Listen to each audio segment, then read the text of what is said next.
Hello, hello, hello. All right, let's get this open here. Boy, we're being stubborn today. Cancel that. Reload this. Reload. What is the deal?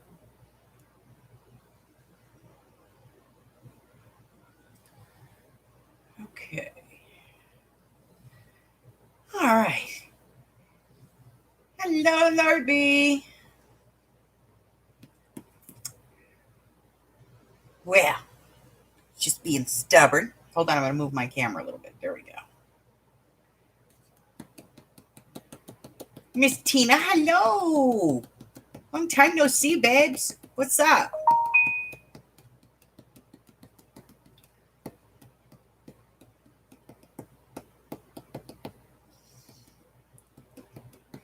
And then another Tina. You're here for therapy? Yay!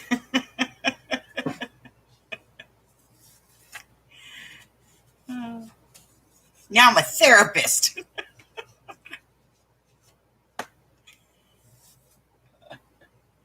And Tanya's here. Hello.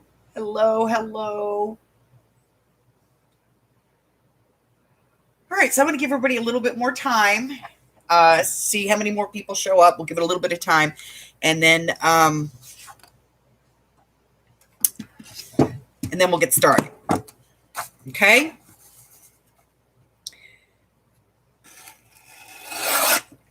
So I'm just going to cut some of these things out while I'm waiting.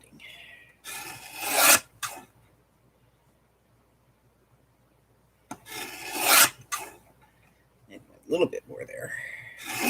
There we go.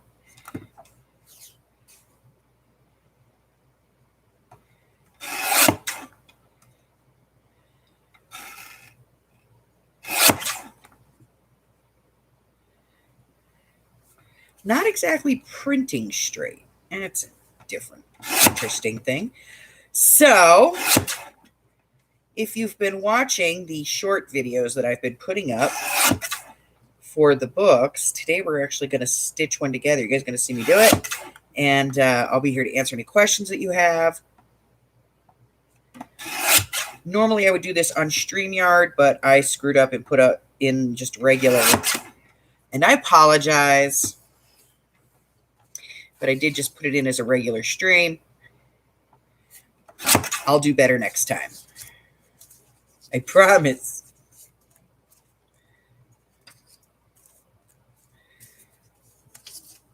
All right. Let me get these scraps out of the way.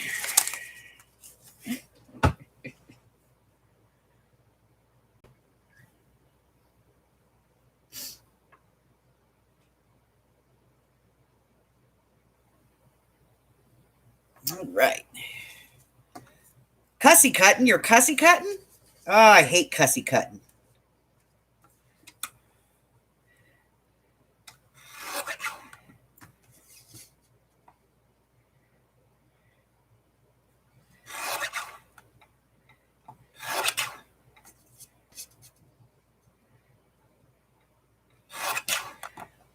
When I do this, it's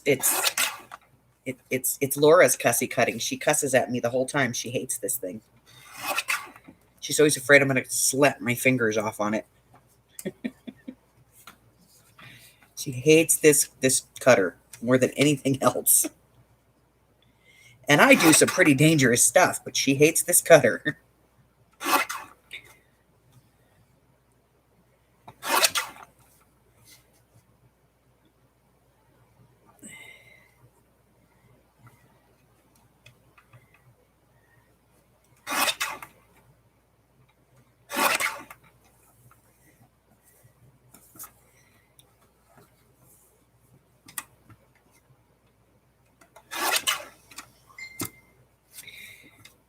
Somebody's talking to the hubber.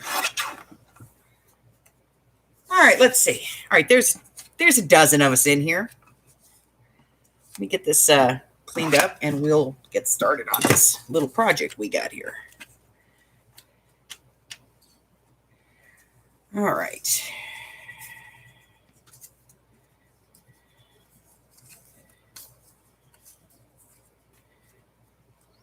This is just a time saver for me when I have some time and I'm not doing anything. I'm watching a video.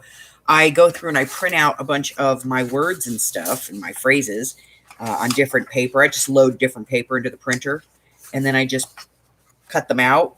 You know, I print them and cut them and I keep them in a box. And then when I'm looking for something that I want to put on a tag or on a page or something, I can just open it up, take a look and see what I got. And 9 times out of 10, I got the perfect saying. All right. So get these. Then all I have to do is, you know, round the corners, ink them up, and they're ready to go. All right, let me get that out of the way.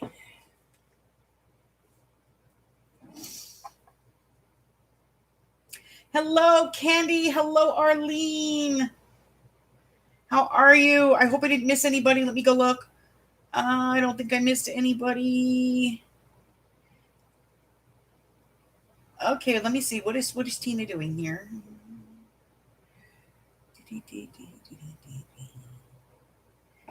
She's painting gold over them. What are you painting gold over?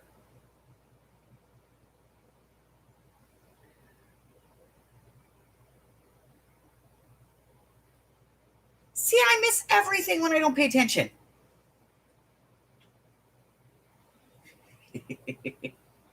You stopped journaling for this.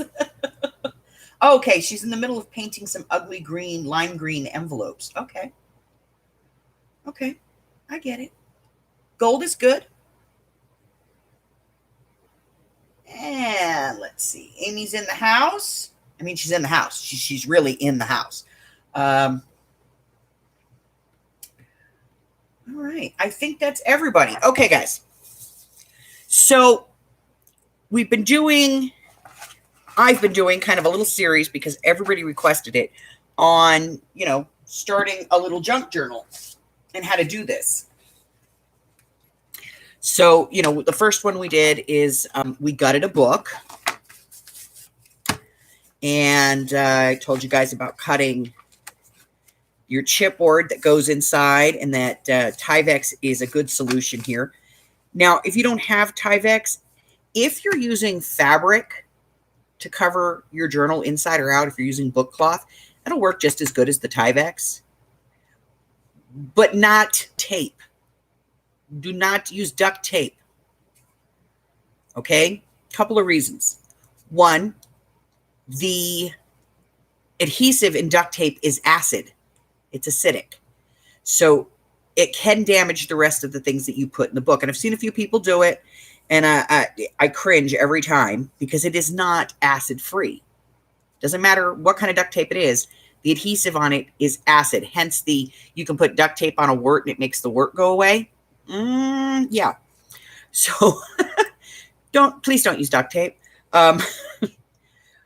If you do not have Tyvex, and you can use a piece of cloth, by all means use a piece of cloth. If you don't know how to do book cloth, I believe I have a video posted someplace. I'll try to remember to link it on how to make book cloth. It's very easy to do. You just need an iron and a little heat and bond and piece of fabric. You can make book cloth, easy peasy. But we talked about how to gut the book, how to cut this piece, how to get some Tyvex for it. We talked about a 5-point pamphlet stitch. Now, if you're doing a small book, and by that I mean like under 5 inches, you can get away with 3 holes. But anything that's going to be taller than that, I recommend going with 5 or 7, just depending on the size. This is like 5. This one will probably be 7 or 9 when I'm all done with it. Okay? Because I want to cover more of the paper area, okay?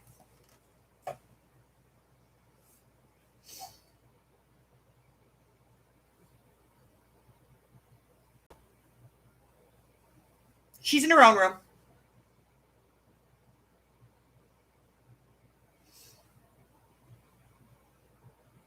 So before we move on to anything else, does anybody have any questions about this part? Like how this all goes together?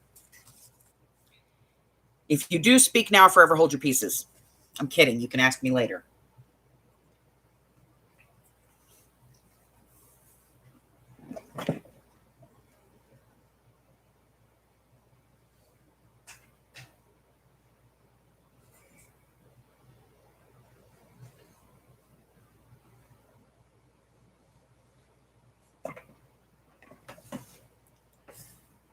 Okay. All right.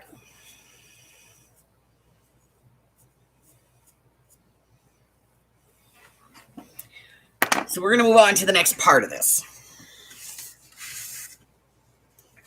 So remember, if you're watching along and you're going to do this later, if you have questions, just ask, okay? So this piece, when I measured it, between the boards themselves is like right on 2 inches. So we cut this little piece here at about 1.5 because in the opening we have, it's just a little hair over 1.5. And really what you want to do is kind of cut this until you know you can do this.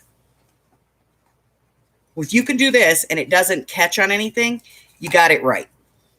Okay. So I'm going to use this. Normally I would use book glue, but the book glue takes a little bit longer to dry. And we don't want to, waste time with that. We'll do it the white side down. So I'm going to use some Reptile, which is a pretty quick drying glue.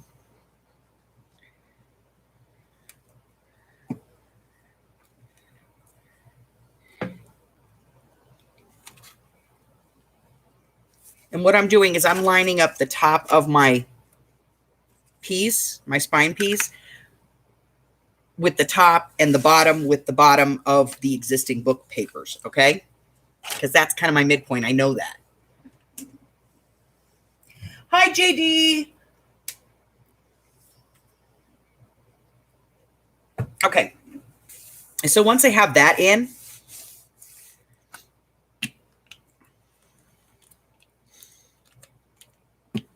the next part is to put in my tyvex to shore this up.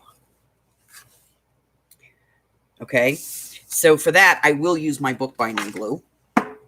And for me, that's some Aleene's, some white glue, or clear glue.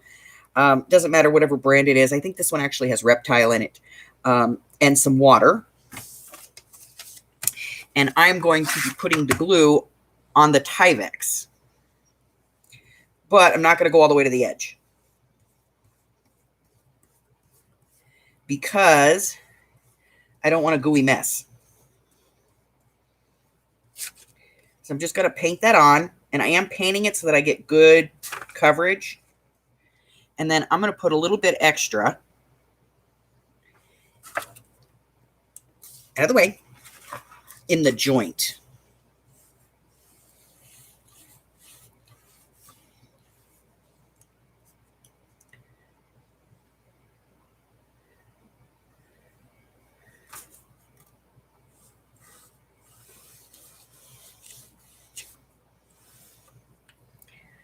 Okay. And then I'm going to put this in, making sure I got about an inch, 1.5 inches on either side, lining it up top to bottom. And then I'm going to take a scoring tool and I'm going to press this in. Now, this is polymer clay. It's a polymer clay tool, but you can use any kind of a scoring tool. And if you don't have a scoring tool, if you have just one of these regular bone folders that everybody has, you can do this too with a bone folder.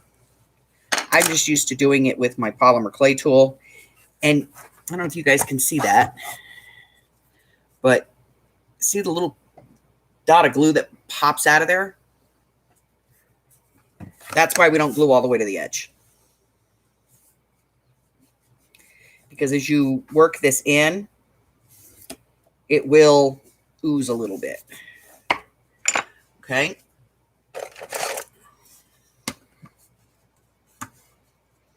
It's just a big bone folder. All right.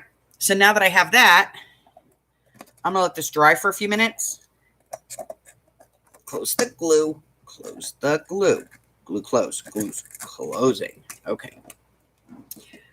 And what I do is I close the book and just put a couple of clamps up here. That way I know that when this dries, it's going to dry so that it'll close. So we'll let this dry for a few minutes. I'm going to go wash my paintbrush out real quick, because glue and a paintbrush, not a good combination. If anybody has any questions, please put them in the description box for me there in the chat.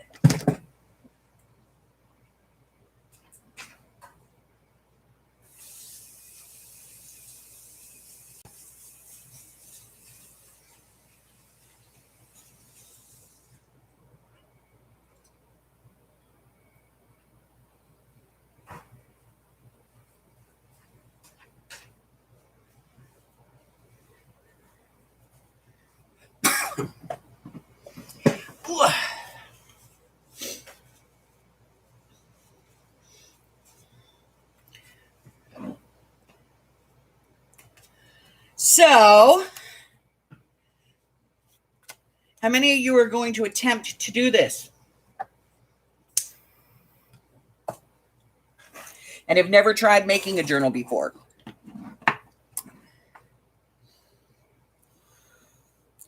Tell me. Candy's going to give it a try. Well, you know I'm here, honey. If you need me, you have any questions, I'm willing to answer them. May not be the answer you want, but I'll give it to you.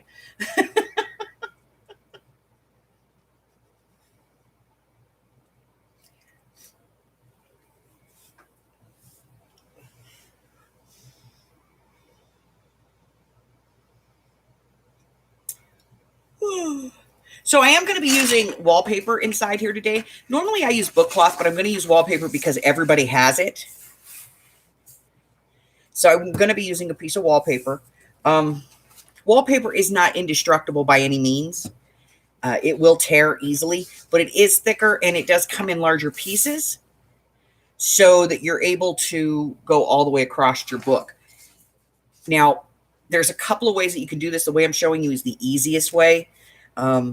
But there are some other ways that this can be done, okay? But they're a little bit more complicated, a little bit more difficult. So for this one, the threads are going to show on the outside of the book.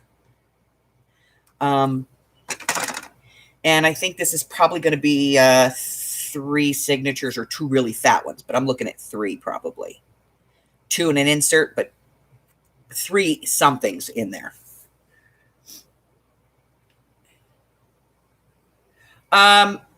This big bone folder, Earlene, I got this from, I want to say Tuesday Morning had them. They were like $7. But it's We Are Memory Keepers, so I know that you can get them pretty commonly.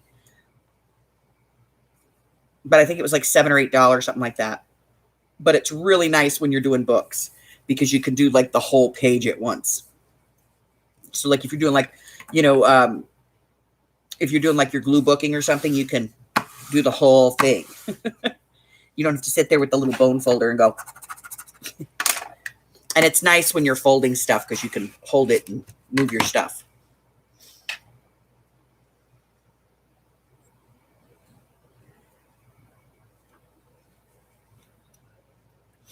Okay, so this way, this method is probably the easiest way to do this because you don't have to build the book. You don't have to cut all of the chipboard and all of that and get all the stuff cut. So this is probably the easiest way to do a journal where you're putting, when you're putting in your own stitching, okay?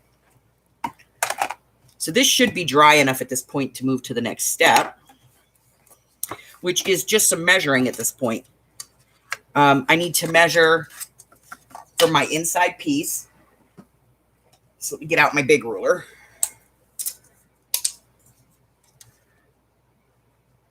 And so we're looking for a piece that's about 12. I would go 12 and a quarter because you're going to find that you're going to lose a little bit of paper in here. So about 12 and a quarter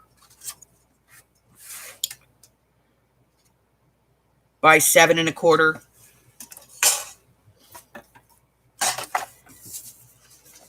And I'm just going to use this piece of wallpaper. So I'm just going to fold it in half for now. Okay.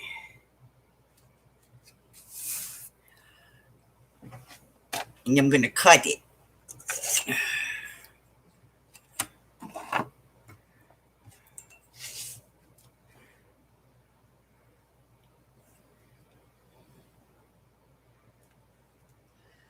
Oh, where is my cutter at? Oh, where can it be?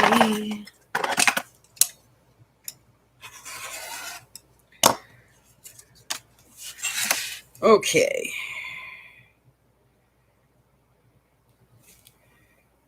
I'm gonna line everything up.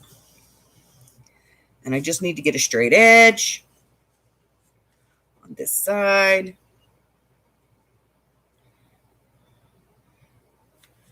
So I have 2 straight edges that I can use to measure this. All right. So these are my 2 straight edges. That's a straight edge. That's a straight edge.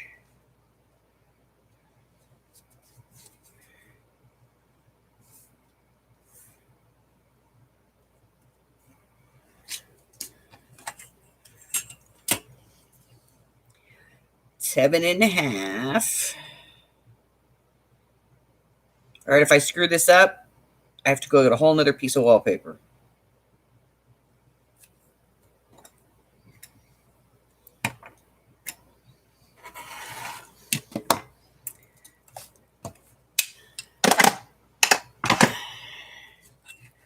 All right, so in theory, this should now fit in here. Okay, my height is good. I did leave it a little bit long because I want to make sure that I've got everything. All right. So a lot of this is trial and error, guys. So I'm going to take a smidge off on the height. Just a smudge. It's an official measurement, you know.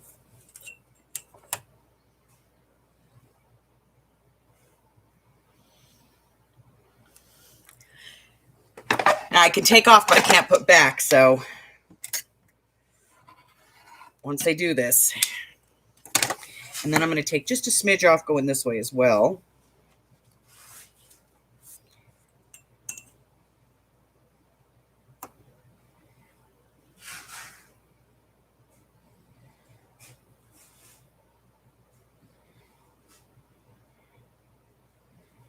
Right there, I think. And we'll take a look at it and see. Helps if you put the blade down. All right. Let's try that. All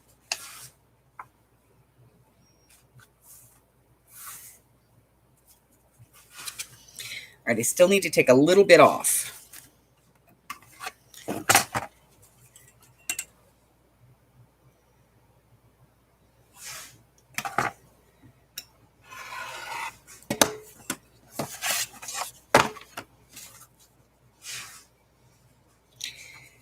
It's beautifulous.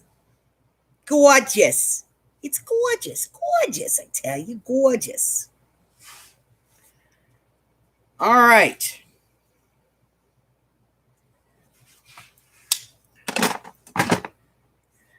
Now I'll get rid of all these scraps. Good gravy.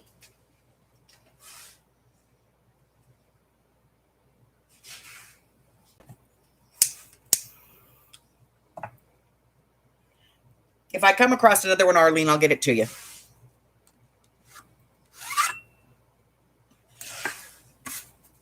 All right. It's a thing of beauty.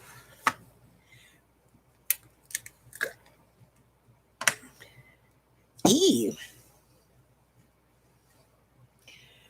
Okay.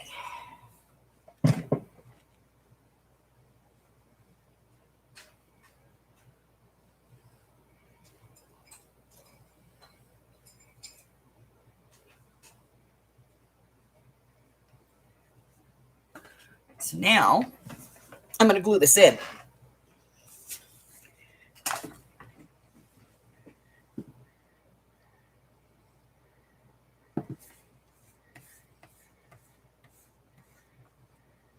Again, I'm not going all the way to the edge with the glue, staying back about 1/8 of an inch.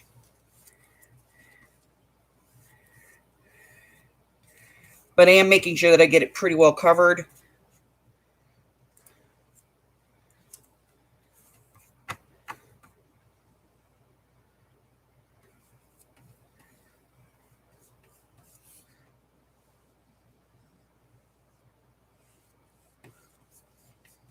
Because I can always come in and add glue later, like around the edges.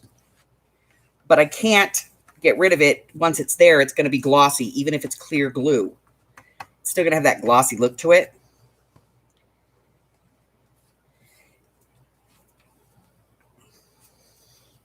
And that's yucky. All right.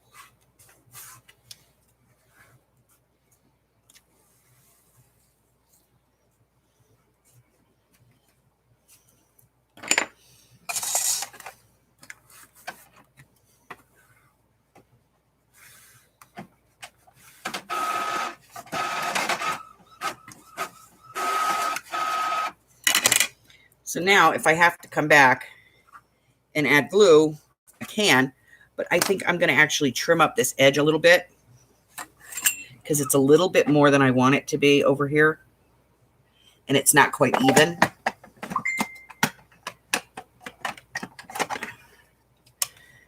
So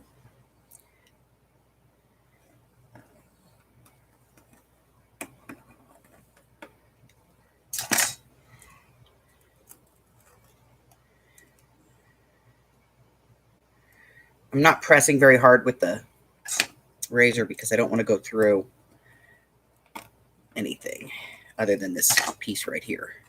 There we go. Now, if I need to, I can come back in and lift this up and put a little bit of glue underneath it and glue these edges down. But I don't want so much in here that it oozes out. It's a very delicate balance between not enough glue and way too much.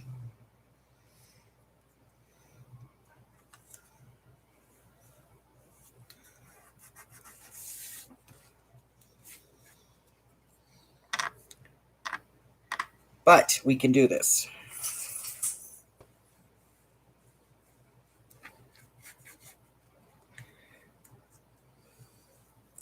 I tend to find where I need the glue is in the corners.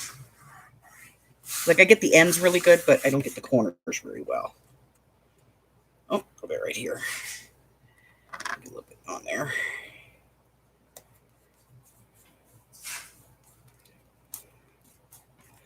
Okay, now we're going to let that dry because we don't want to sew through wet glue. Sewing through wet glue sucks. Okay. So I am using this bone folder to kind of press in here and make sure that my sides are nice and adhered. Need a little bit more glue over here.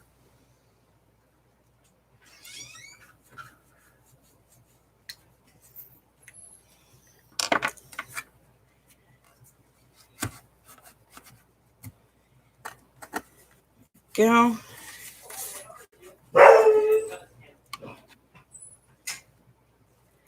And again, I'm going to glue this in the upright position.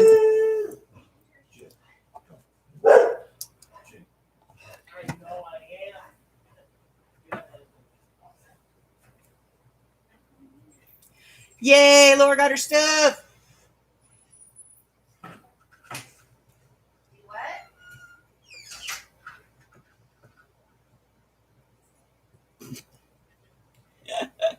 All right, I'm going to rinse this brush.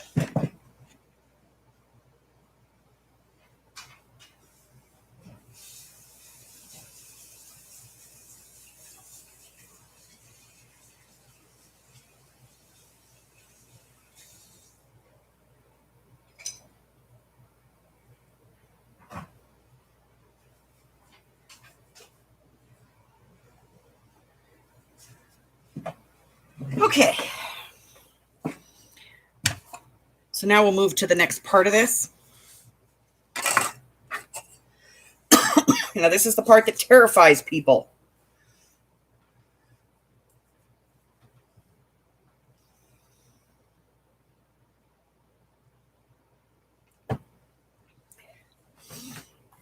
And that's basically creating a template for where you're going to be putting the holes on your signature and everything.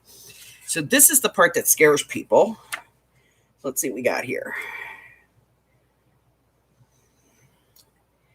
We need one that's taller than that. We need 7.5. So what I'm doing is looking for a piece of scrap paper that's 7.5 inches tall, at least.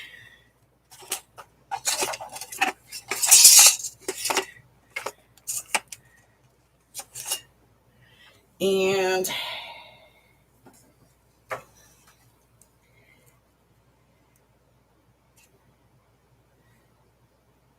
this one will work nicely.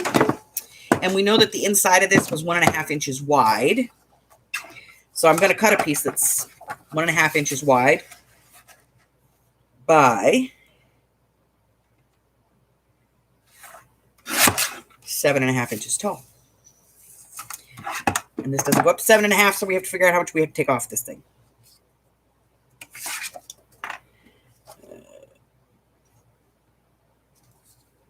A smudge. Yeah, like 1/8 of an inch. Okay. That's easier done on the board.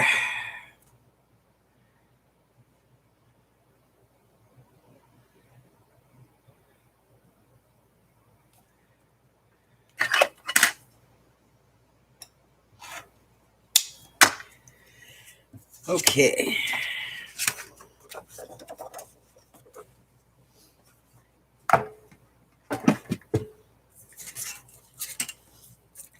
So now what I do is I just find the middle, okay?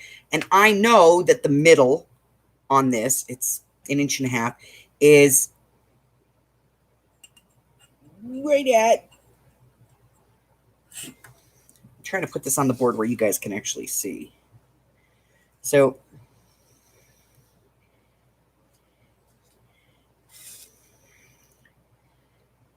okay, we'll work from here.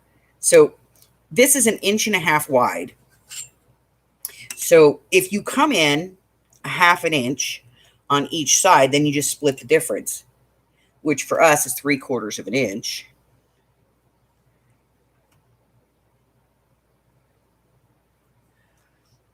And just draw a line. Okay? And then just go out 1/4 of an inch, because now you have 3/4 of an inch and 3/4 of an inch. So we come out here and go 1/4 of an inch. And come over here and go 1/4 of an inch.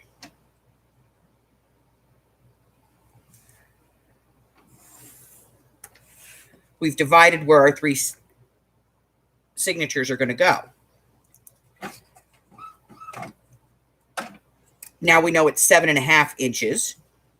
So that's 15 inches. So all I do is count them. 1, 2, 3, 4, 5, 6, 7.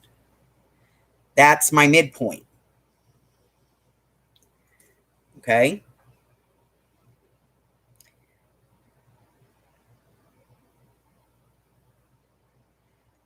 So I have 15, so 7.5.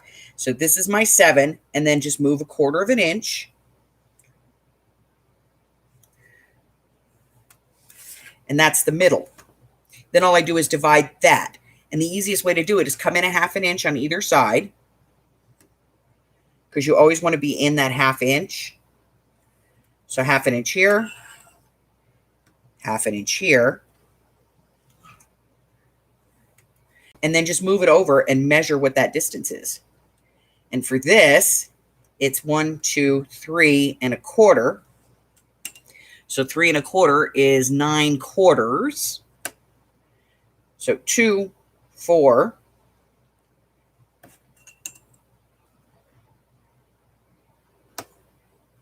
5, mid.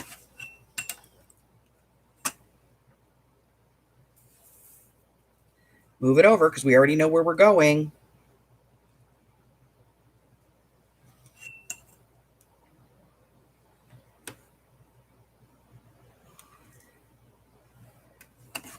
Okay, now I know wherever there's an intersection,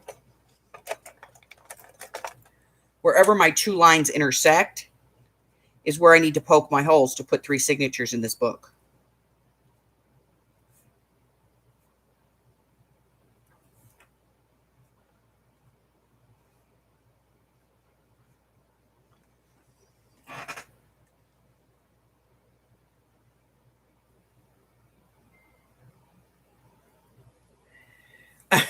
Yeah. Okay, so you know what, JD, I had a similar problem. This is the EK Tools scoreboard, and these were just imprinted. They weren't colored in any way. They were like the ones on the side. So what I did is I just put some black acrylic paint up there and then wiped it off. And it filled in all the lines so I could see them. It's not the cleanest thing. I mean, there's still acrylic paint up there, but at least I can see the spots now. I can see the lines and the numbers, and I can read it. Just a suggestion.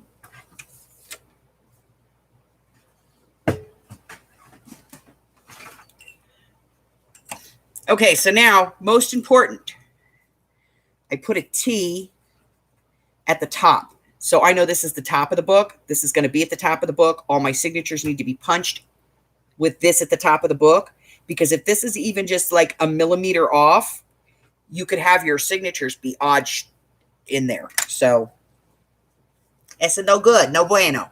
Okay. When you're starting off, you may want to number these. This could be your A line, your B line, and your C line. And then you'll just correspond that. I use these clips and I write like A, B, C on the clip. I don't have them right now. I gave my 1, 2, 3 clips to Amy. But I just do that so that I know that this is signature A, this is signature B, this is signature C. So I know that they're going in the right order into the book. And here we go. This is the point of, no return. So I'm going to put this in the center, and I'm going to clip it in here, top and bottom. And then I'm going to get out my foam. I'm going to put my foam underneath and get my awl. Yes, paint. I used paint, black acrylic paint, or any color. I'm going to make sure that this is perfectly up and down, guys.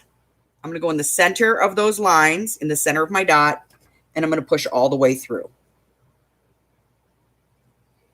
Now, you can do this on the outside so that the eruption is on the inside if you want to. That's perfectly okay. But you want to make sure you're going through the chipboard, the wallpaper, all of it. And you want to go as straight as possible. So I apologize for my hand in your face.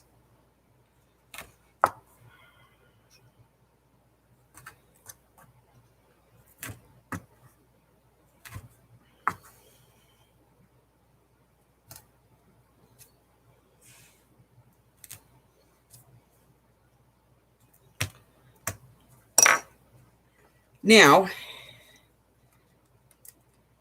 I have all of my spots in my book. They come out on that side. This can go back to being glued up. sitting off to the side, behaving itself. And this is the template that I can use to now put my signatures in the right place. So what I do is I put my ruler on here, right at my lines. Like there's my A line. And I fold it. And I do all 3 lines. And the reason I do that is so that when I put my signatures together, I can fold this into the center of the signature and be able to pop my holes and make sure that they're in the fold.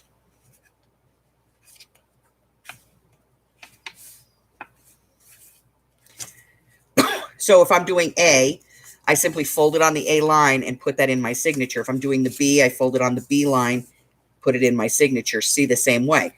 So, signatures. Let's see, how long have we been here? We've been here for 41 minutes. We can do signatures. Okay, paint. So we can do some signatures. So this book, I'm actually going to be doing, because it's pink, you know, what can I say? I'm going to be doing some, you know, sweet romantic type stuff in it. So I want paper that's on that side.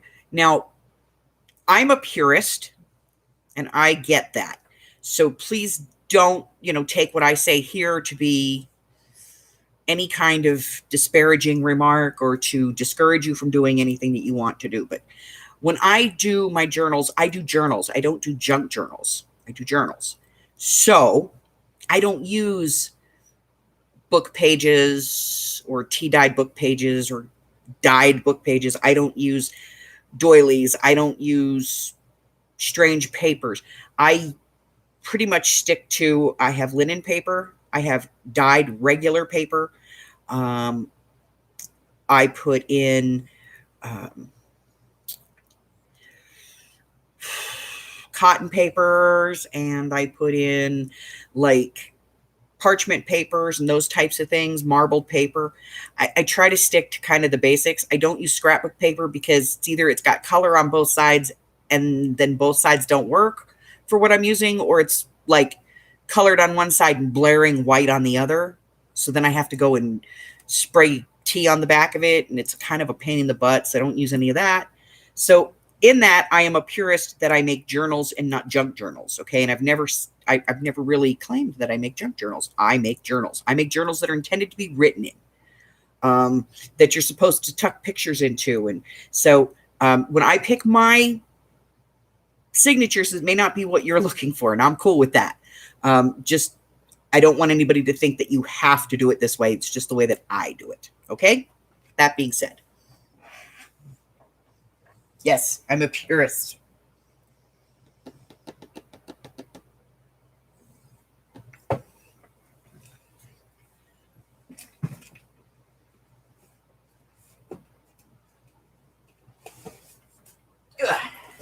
So I get out my stash of paper. This is my stash of dyed paper, the Amy paper. And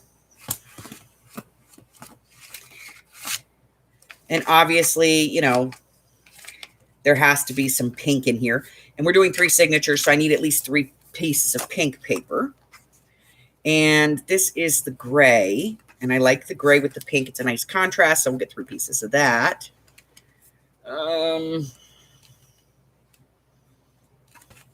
Purple, I think I could use purple if it's this lighter end of the spectrum. So we'll grab a few sheets of that.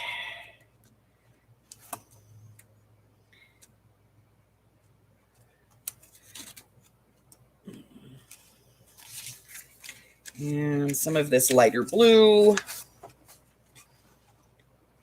And then we're going to go into the other papers. So let me put this away.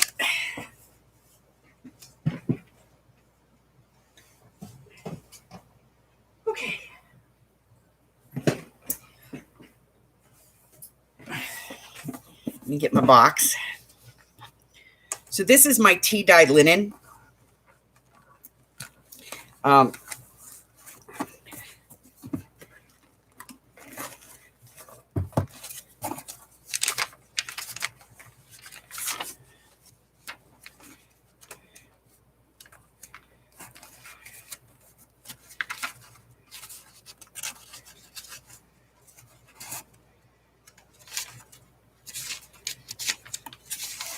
So I'm going to get a handful of that.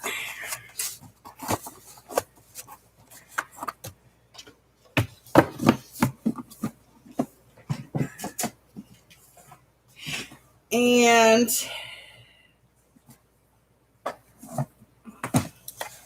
let's do some parchment in this one. I like the gray, so we'll do some pieces of gray, and we'll do some blue.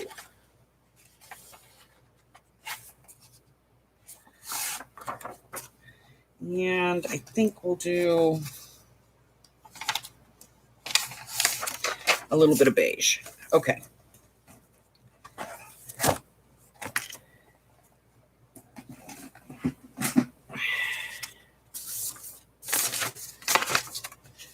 So these are all the papers I could use. It's not saying I'm going to use them, but I could. So let's see, we have 1, 2, 3, 4, 5, 6, 7, 8, 9, 10, 11, 12, 13, 14, 15, 16, 17, 18, 19, 20, 21, 22, 23, 24, 25, 26, 27, 28. So we're going to do 7 pages, 14 in a 14 total pages in a signature. So 7 pieces of paper at each one of my signatures.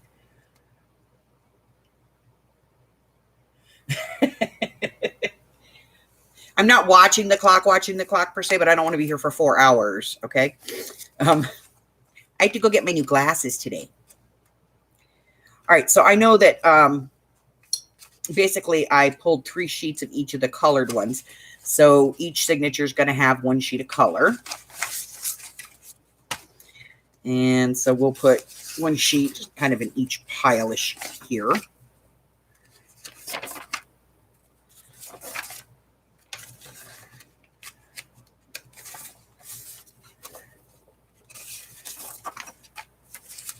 Here, I don't want anybody to get mad at me there. And then whoop, each one's going to get a couple of sheets of tea-dyed paper.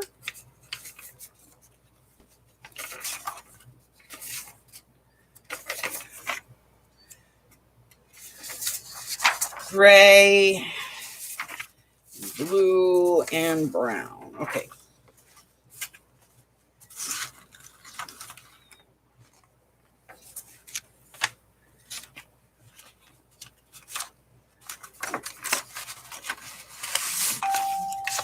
Okay. So there's 1, 2, and 3. And then it's just a matter of kind of mixing it up.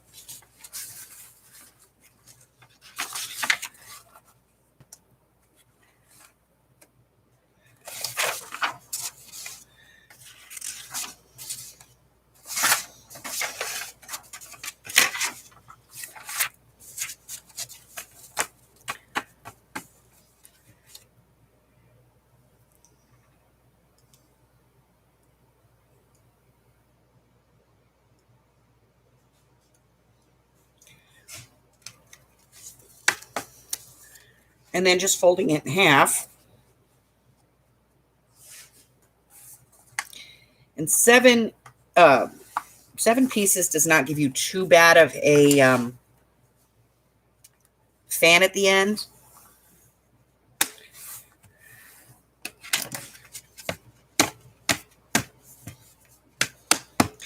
So then let's look.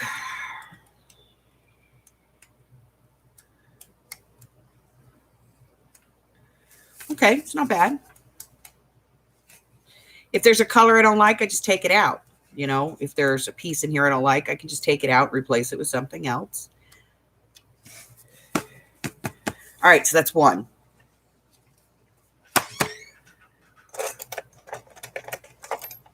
And we are going to give it its designation. This is now A. Doesn't matter, just happens to be the one that I, do that.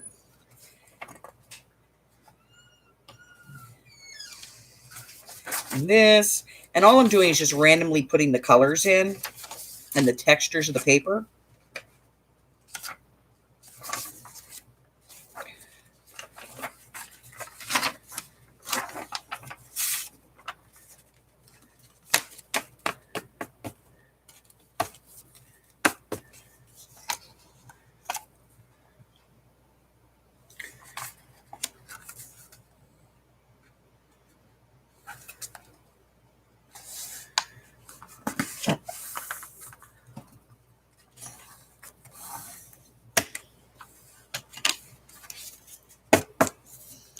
This is going to be me.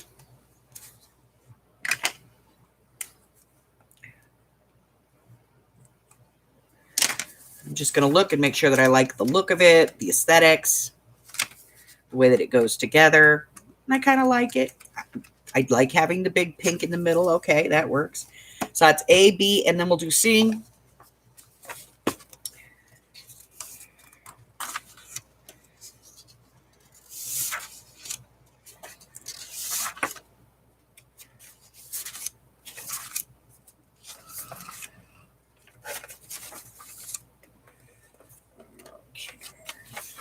Purple. And let's do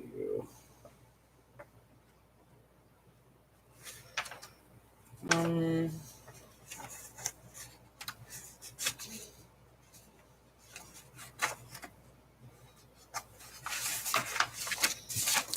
we go.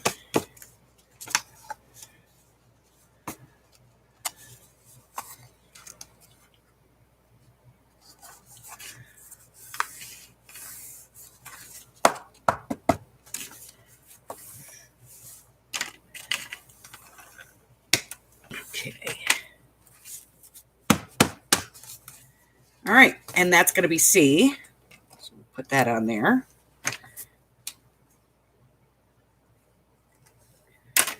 And then I'll kind of look at the layout here, see if I like it. If I want to change anything, now is the time to do so because I'm going to start popping holes, okay? So that's A, B, and C. Those are the 3 signatures that are going to be going into the book. So next I would identify each packet A, and I'm going to poke holes in it. So I'll show you how. Well, I'll show you how you're supposed to do it, not how I do it. Because how I do it is bad. Bad, bad, bad. All right. So remember, your strip is 7.5 inches long and your paper's 8.5 inches. And we're just going to test real quick to make sure that's going to fit in the book, that we don't need to cut anything. And you can see that it has to be cut.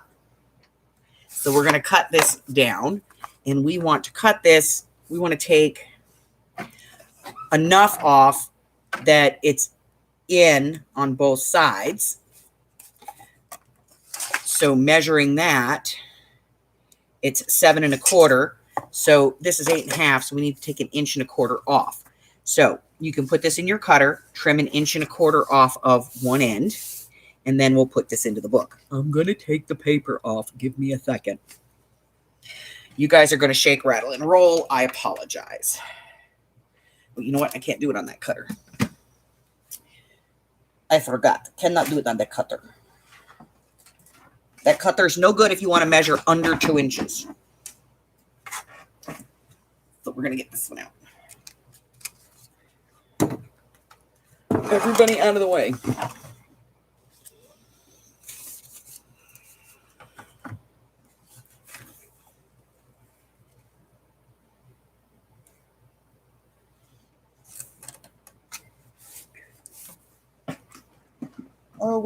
Oh, where has my little piece gone? Oh, where can it be?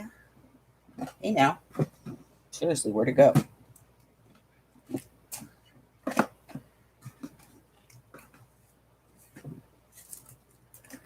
Oh, man. Where is it? It has to be here someplace. Here it is.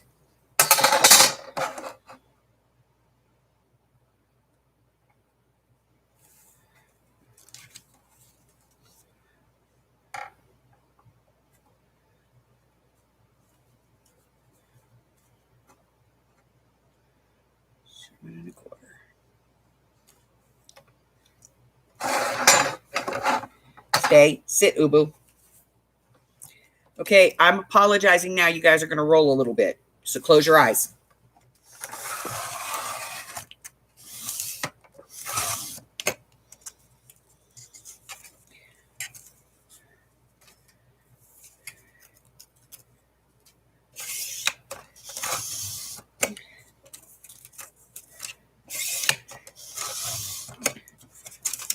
Hubbers is supposed to be fixing the camera this week, so.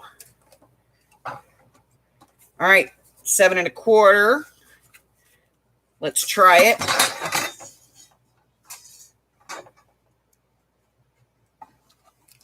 That's good. And then we have to take off the edge.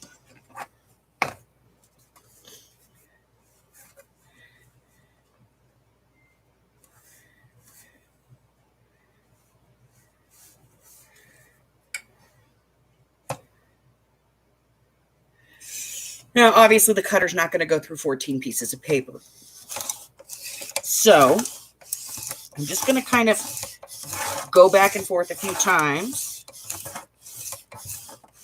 to get the first set off. And then I can open it up and do the rest.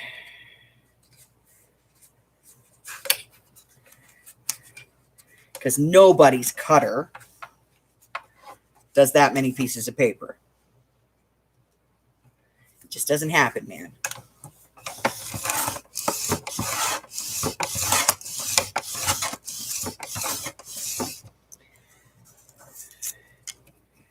That's how I get my workout.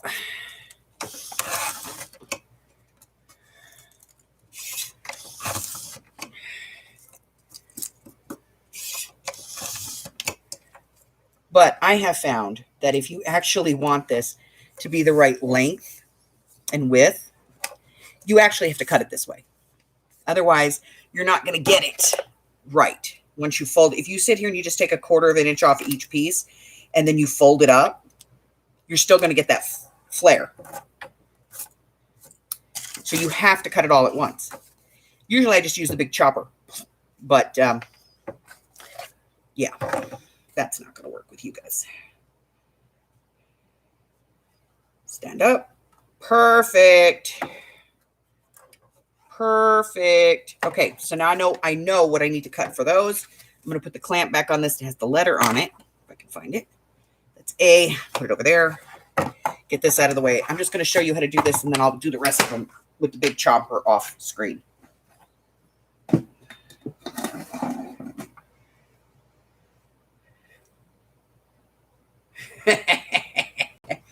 Hello, Vanessa. How are you, dear? Okay. Look at my mess. I'm such a messy person.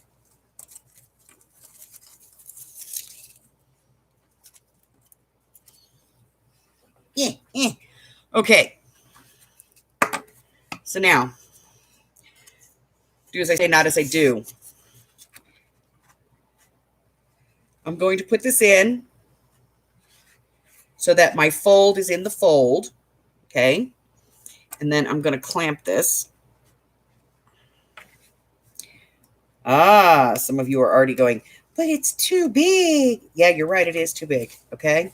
But here's the deal. When I open this up, I'm going to take my pencil and I'm going to mark how much is sticking out on each side, so that when I do the next set, I can do it exactly the same. Okay? Make sure I got this in there, right where it's supposed to be. And then I'm going to go back and I'm going to poke this. I never do this with clips. It's so weird. So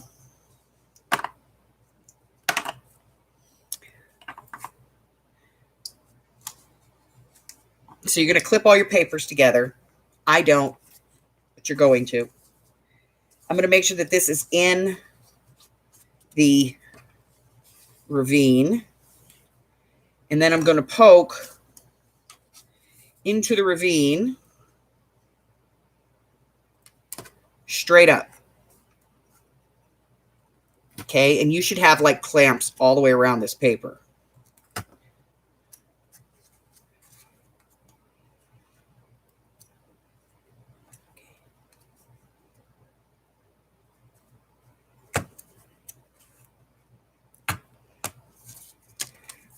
And you want to run your 5 holes down the center. Fold, put your clip back at the top. And this is basically how you would do all of them, okay? Then remember the one on the left, because we put this back in. The one on the left with our book upright is A. So that's where this one's going to go, okay? So I'll stitch this one in so you guys can see it. I'm using black today because the trim on the book is black.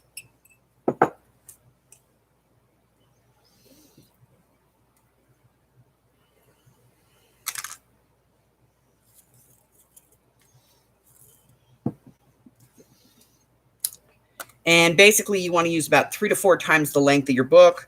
So 1, 2, 3, 4. I always just go larger, but I have a big spool, so.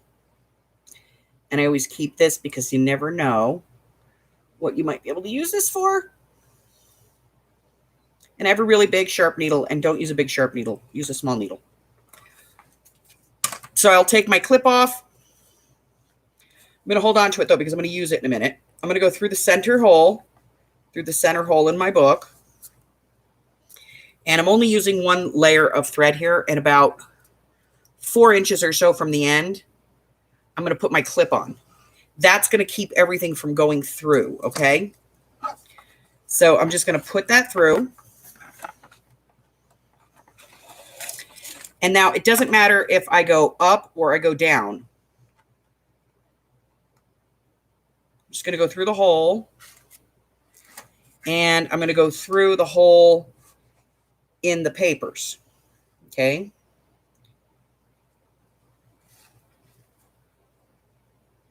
Hopefully through all of the paper.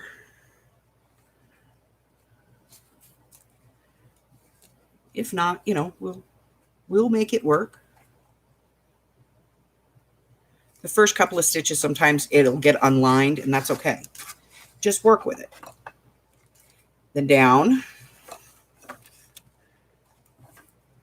So we're going to go through the hole in the paper.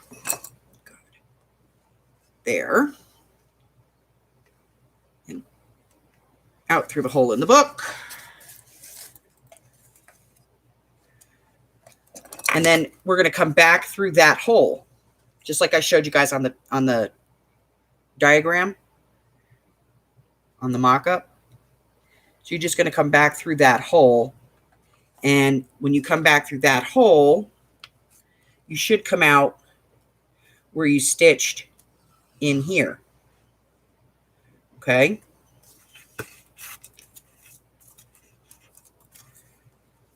And then I back this off just a little bit so I can see. We're going to go back out through here. And I move it up so I can go below it. Just makes my life a little easier.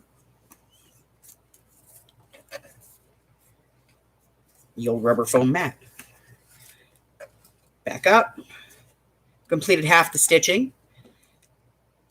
At this point, it should be pretty easy.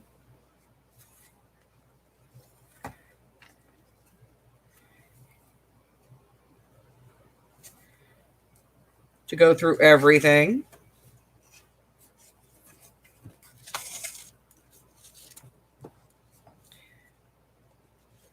Back down. Making sure I don't catch my paper because I don't want to tear my corners here. Back.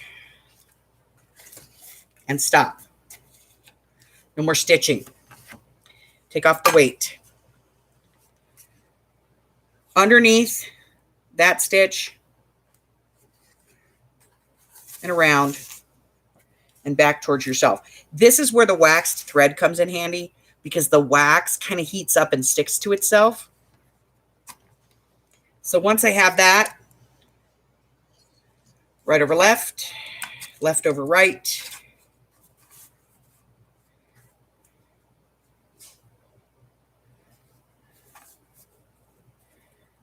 Helps if you actually put it through there before you just draw the strings down. There we go. I like to do it twice.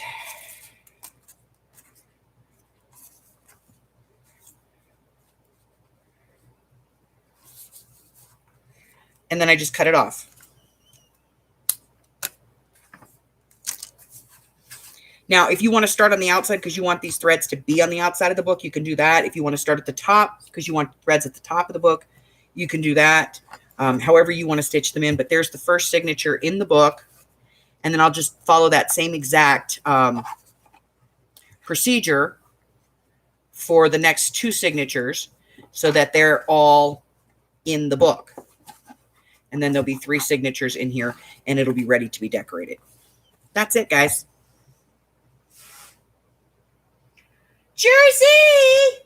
Hi, honey. Deidre here. Hello, Deidre. How are you, darling? And Sharon. I missed everybody. And Carla. I missed everybody while I was gone. Good Lord. Let me go back and see who else I've missed. Christine's here. Hello. See, like nobody talked for a long time, and then Jersey shows up and Carla, and it's like, party. There's a party in the box.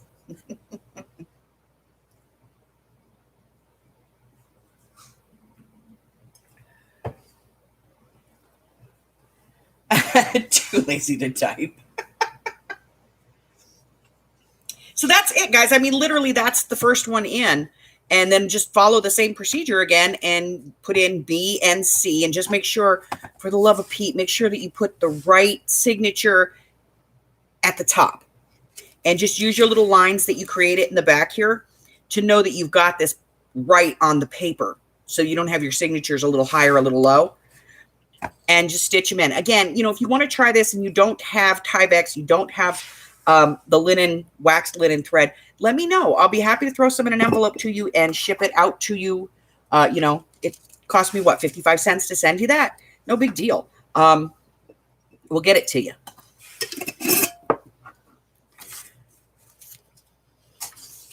By the way, here's a trick. If you do a lot of Reader's Digests, you can just keep the template. You only have to do it once.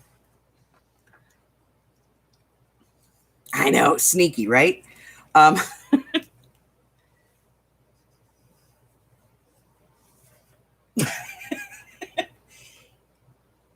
Yeah, if I tried to figure out the measurements, Jersey, I'd go crazy. That's why it's just like half, half, half, half. Everything's a half, damn it. Just count it and split it.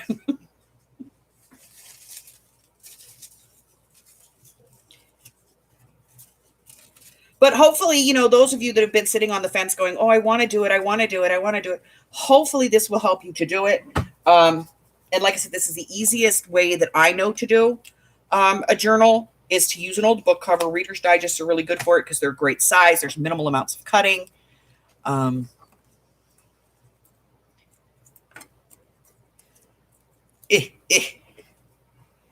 they pretty well hold up too. They're pretty well constructed.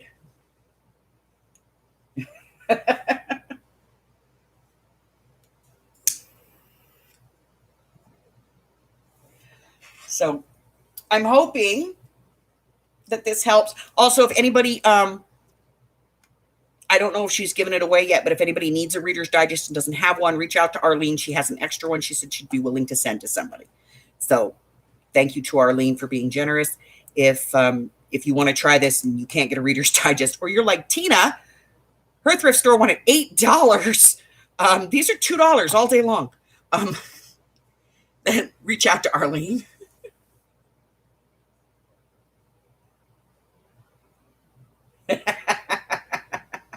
See, I like the covers on the Reader's Digest. That's why I mean, they're really cool, and I like to preserve the natural cover as much as possible. And these Reader's Digest ones are just awesome. They have like great designs and everything. And then, I mean, come on, this is actually one of the collections, the Young Readers collections. So it's a little bit more detailed on the outside. But how cool is that? And just to be able to, you know, put that on a bookshelf. Love it.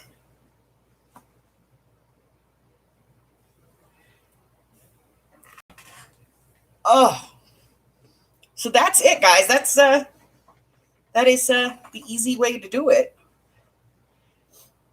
And if anybody has any questions, don't hesitate. I'm always available and I'm always willing to help out. If you get stuck, let me know. I'll set up we can do a StreamYard on YouTube in a private chat, and I'll be happy to look at where you're stuck and help you get past it.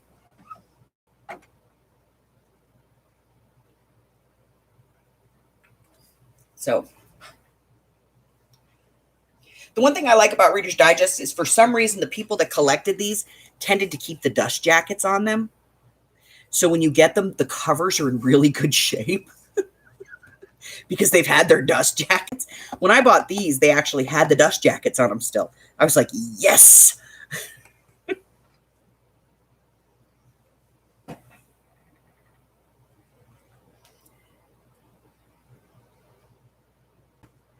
We're glad to see you too, Jersey. We miss you, baby.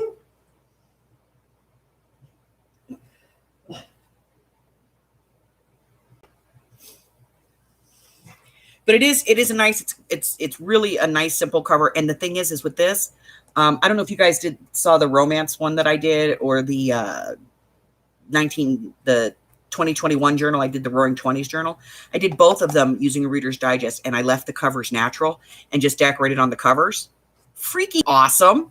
And you can cover the spines if you want to. You can decorate the spine if you want to, but they look perfect just the way they are.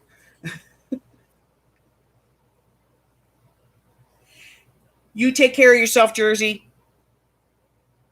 I'm going to get your prize in the mail. He's working on it today when he gets up from his nap. No, we're not going anywhere just yet. I just wanted to get this part of this out of the way.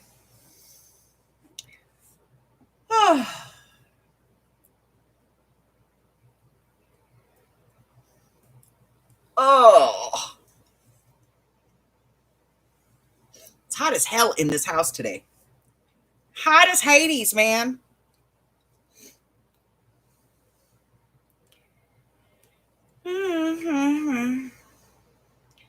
Why do people always want to do this? I don't care. I get the weirdest text messages. I swear. Got that. That's good. That's good. Out of there. Done with that. Okay. All right.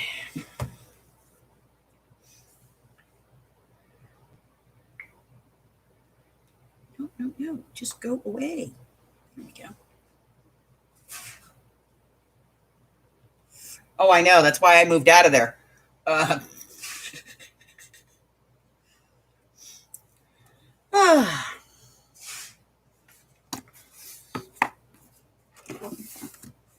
You get the big cutter.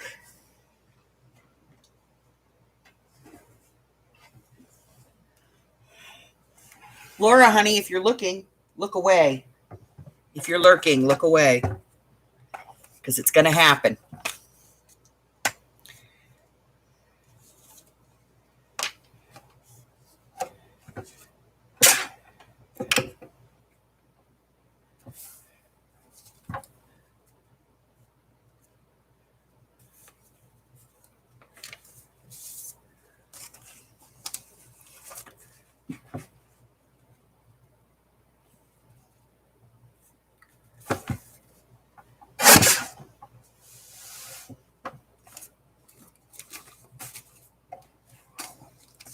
Telling y'all, she hates when I use these things.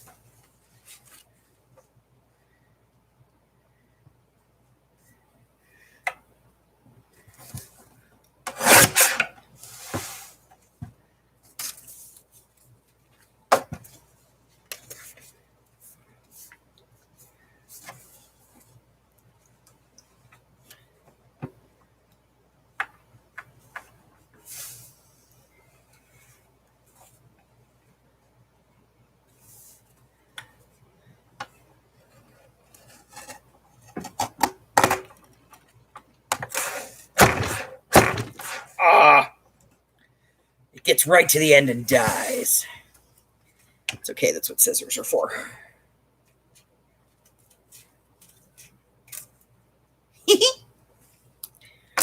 Okay. B. No, that's C. C. This is B. Gotta find the middle. Hello, where's the middle?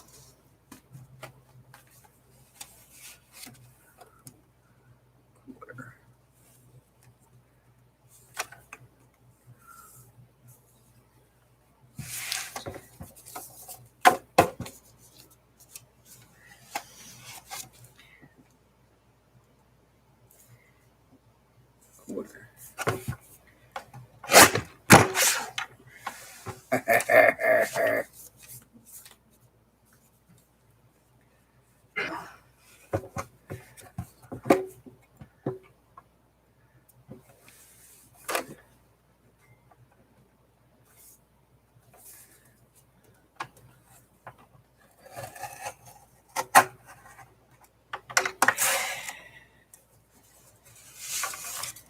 And the rest.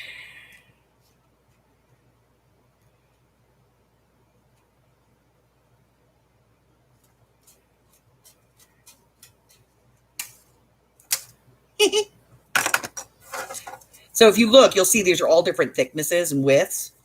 So if you cut this and you just like cut off a certain amount on one end, it's still going to be crooked.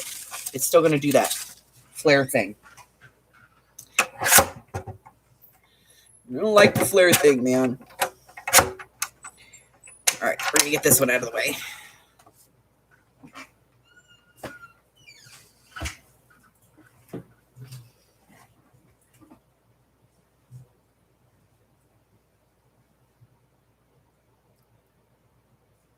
Very cool.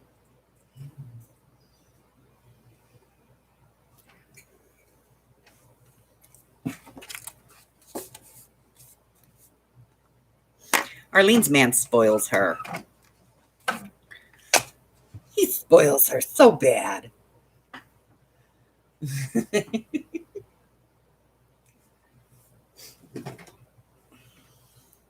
I'm with you, though.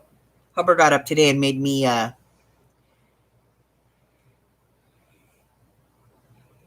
McMikeys. Egg McCubbers.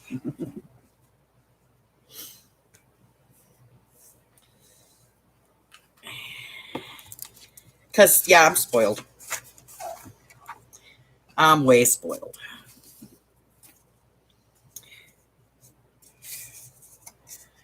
B. So again, remember, guys, clamps on things. Don't do it the way I do it. Do it the way you're supposed to.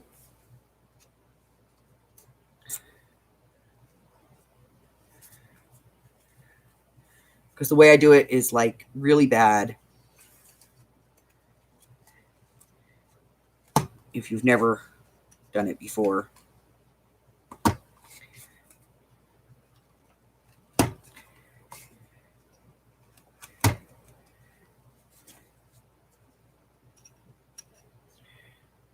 Find my hole.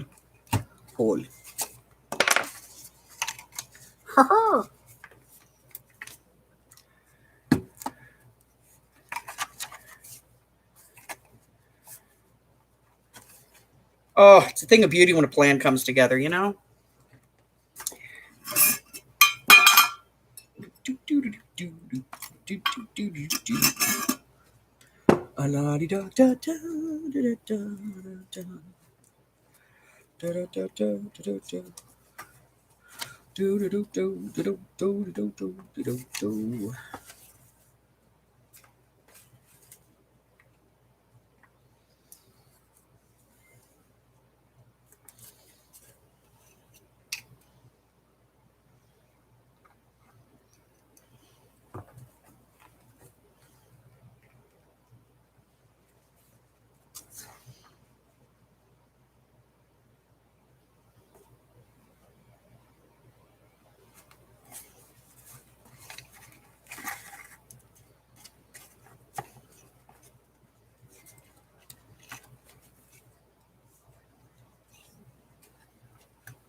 I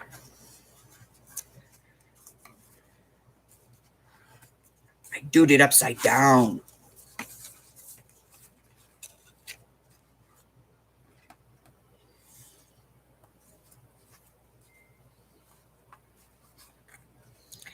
Yup, I doed it upside down.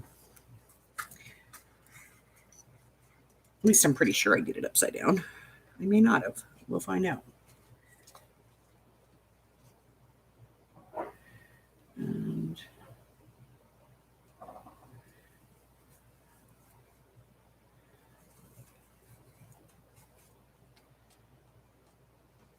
go in the hole.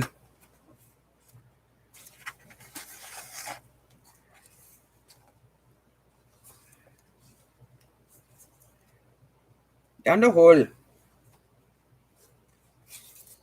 Yep, I doed it upside down. Now I got it right set up.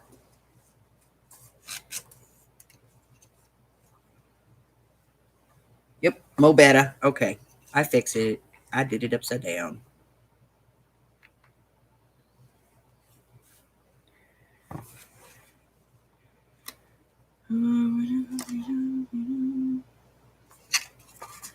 Mm-hmm.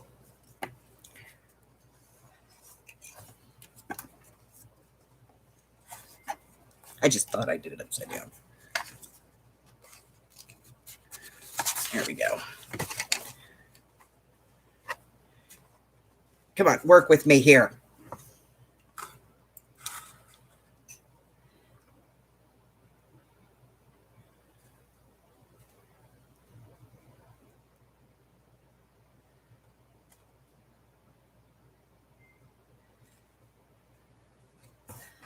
Can't get it to go in the hole.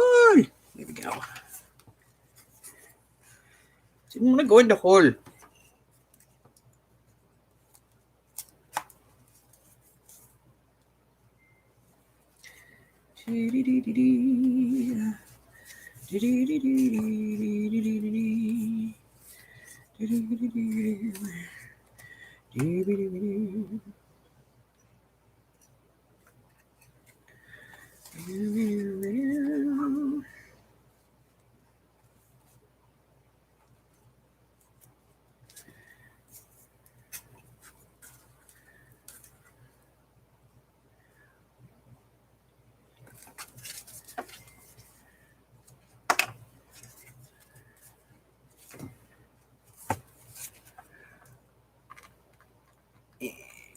This one?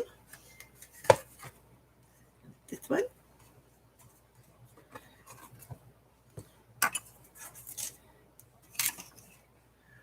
This one?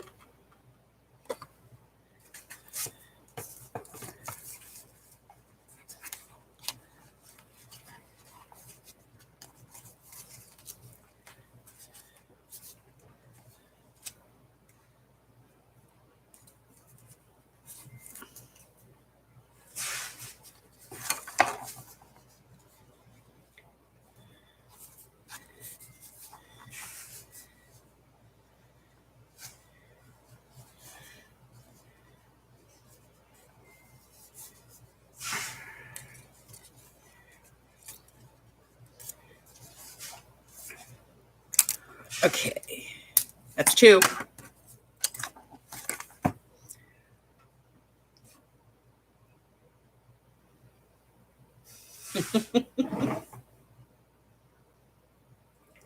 I promise not to cut off any fingers.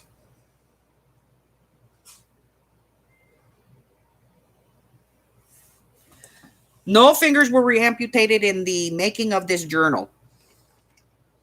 Although I guess if I did, I could just say I put my blood, sweat, and tears into it. Literally. And then just move over to C to do the last one.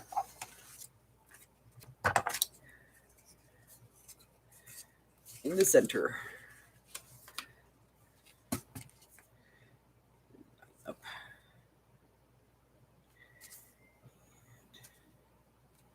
Scoop that down.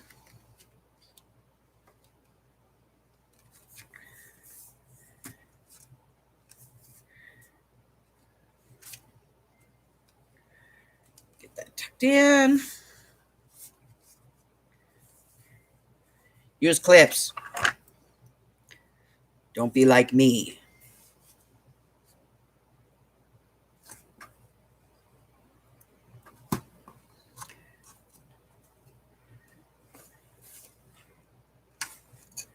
Oh, no, you don't.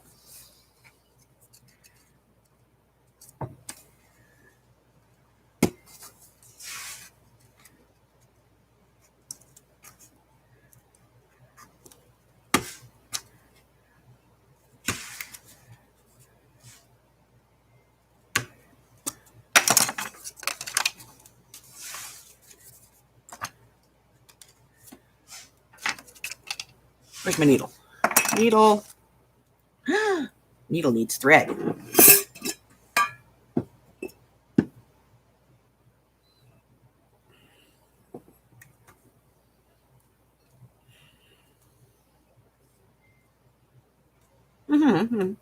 It should be big enough.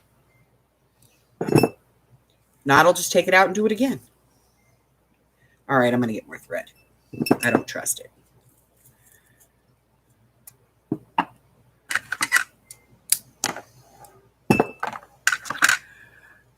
Okay.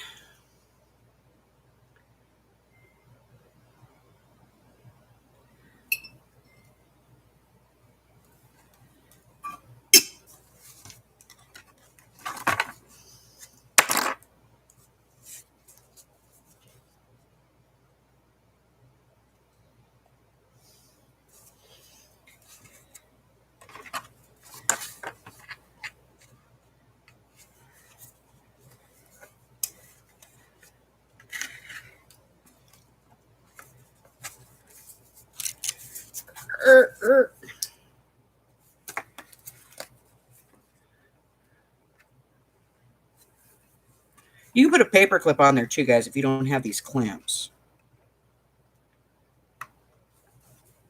Ow, stupid needle.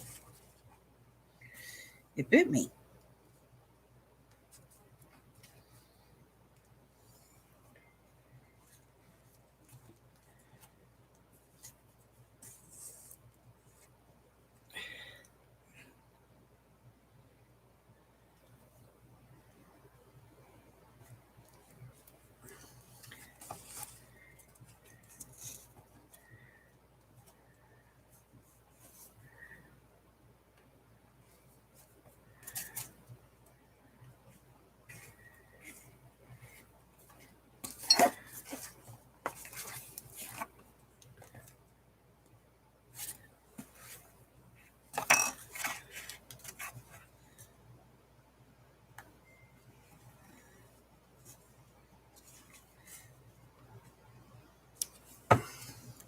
Last hole and I can't find it.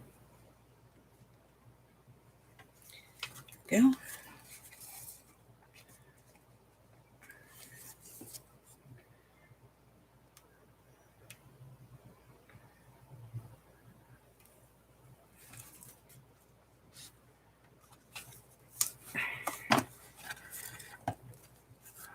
Okay.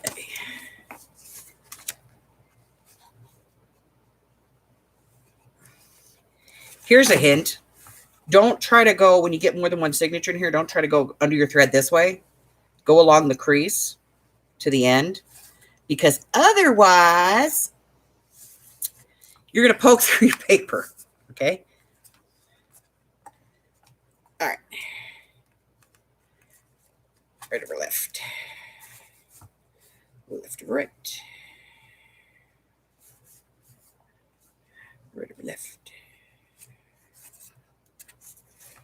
Left over right.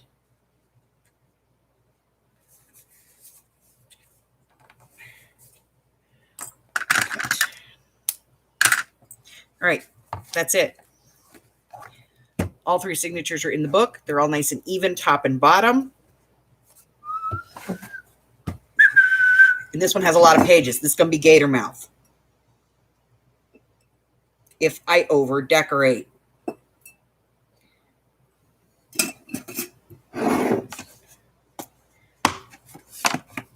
All right, that's it. I did the whole thing.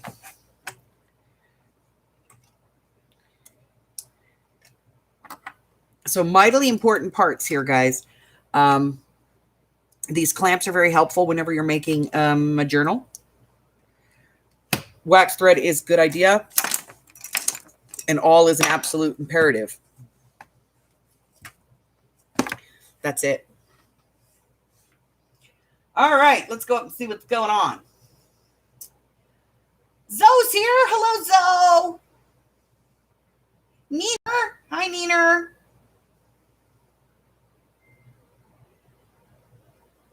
Steffi's in the house. Hello, my darling. How are you?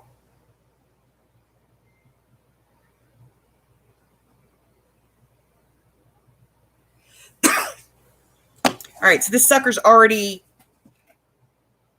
it's going for the gator. You know when I'm done, it's going to be like this, right? So then all I have to do is just pick out like ephemera and stuff. You know, what I want to put in here, what paper pad I want to use to make pockets, those types of things, and just get all that stuff in there. And if I don't like, if I don't like this part, I can just cover it, and I can do like a full paper page spread in the center if I want to. And again, you don't have to use this on the inside. If you wanted to put this on the outside, you could put it on the outside and use it to hang charms on it, or whatever you wanted to do. Entirely up to you guys, but that is the basics. So if you watch the first video, that gives you the idea for the tools, and the second, and the first one actually shows you how to gut a book, and then the second one, which gives you the basic steps on how to do all your holes and measurement and everything, and then come back and watch this one again. At the beginning, about 10 minutes into it, I'll go through all of this part again on how to measure everything so that you can get it all together. And then we'll talk a little bit about papers for your signatures and stuff. And then you can do this. And again, if you have an issue or you get stuck somewhere or something, just let me know, or reach out to somebody else who does journals and say, hey, look, I've got 5 holes in this sucker and I can't figure out where to start. Because I'll be honest, any hole, start in any one of them. Doesn't matter. Doesn't matter if you start at the top, the second, the third one, the fourth one, the fifth. Doesn't matter. No matter which one you do, because it's an odd number hole. You're always going to go in and out, in and out, in and out, in and out, just a figure 8. Okay? Will I have a theme? Who knows? Probably. This is probably going to be romance, because I'm going to do it for Valentine's Day. So, you know, it'll be a February journal. So it'll probably be romance. Besides, that sells better.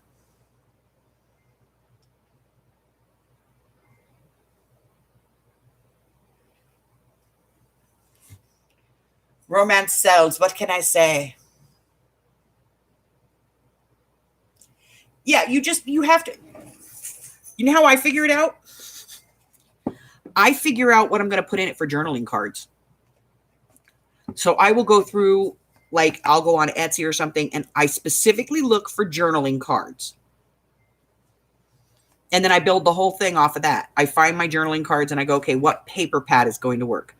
If you can find a paper pad that has cards in it, then you can go to Etsy and try to find something that matches that and buy a supplement. But when you buy those journal sets that you get, if you buy it, it's got the pages and stuff. You got to print that stuff on 2 sides. It's a pain in the butt. You don't have to print it on 2 sides if you print it on tea-dyed paper, just a little heads up.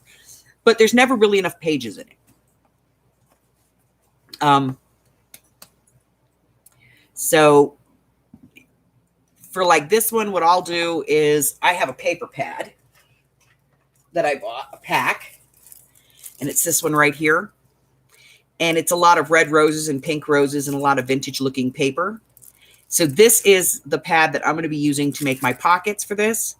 And then, so I'll just work my journaling cards around that. I'll get some journaling cards that have roses on them and stuff. And just ephemera that has red roses and pink roses will work. And some white roses, apparently. There's white roses in there too. Will work.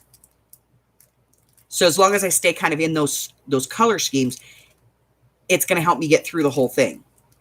And it's part of the reason why when I do it, I make a whole bunch of pockets up front and I put all my pockets in, because then I know how many tags and how many journaling cards I need. And then I can work from that and then go, okay, what types of ephemera am I going to put in? And I keep ephemera to a minimum because I want people to be able to write in these journals. So I'm not going to overdo every page. That's the thing. We all watch, and there's nothing wrong with the way that they do it, but we watch people make journals and they're like so over decorated. It's a journal, not a piece of art, not a showpiece. It's a journal. You're supposed to write in it. To journal means to write one's feelings and experiences. So you want to leave space on a page. So you don't want to decorate the whole page. You just want to decorate a part of the page. So, I mean, if I can give you any piece of advice, that would probably be the biggest one. Try to leave as much of the page naked as you can so that people can write on it, but decorate as you go through it, and try to keep your decorations as simple and as basic as possible, because they're still pretty, but they're not overwhelming the book.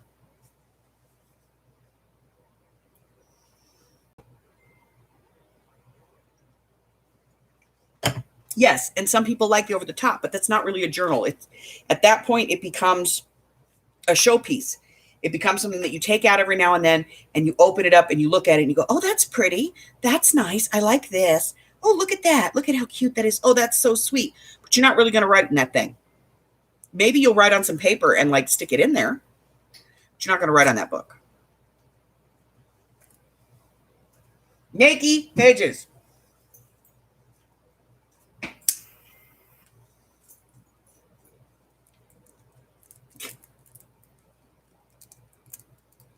You will. You'll get one done.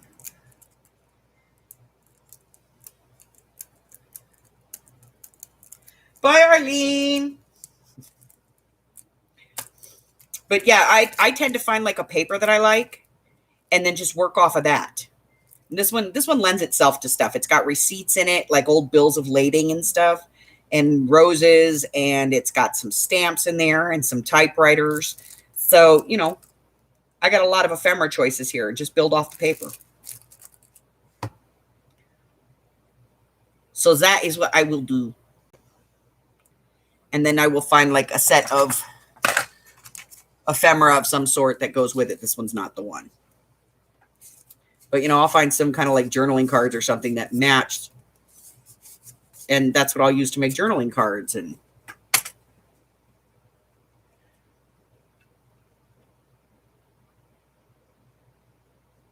not really, Zoe.